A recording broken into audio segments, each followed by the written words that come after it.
اگر آپ ہمارے چینل پر نئے ہو تو چینل کو سبسکرائب کریں اور ہمارے حوصلہ افزائی کے لیے ایک لائک ضرور دیں۔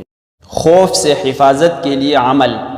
اگر کوئی شخص کسی آدمی کو ڈراتا ہو یا دھمکی دیتا ہو یا گھبراہٹ میں مبتلا کرتا ہو یا کسی اور چیز سے ڈر ہو یا کسی جانور وغیرہ سے خطرہ ہو تو یہ دعا پڑھے، انشاءاللہ خوف اور دہشت جاتی رہے گی، انشاءاللہ اللہ رب العزت اس کی حفاظت کرے گا۔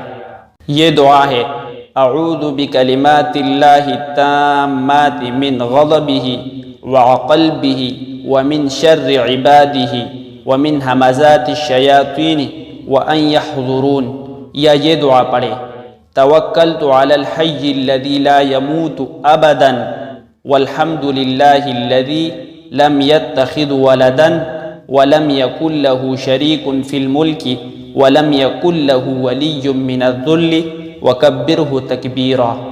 ان دعاؤں کو کثرت سے پڑھے، اللہ ضرور اس کی حفاظت کرے گا۔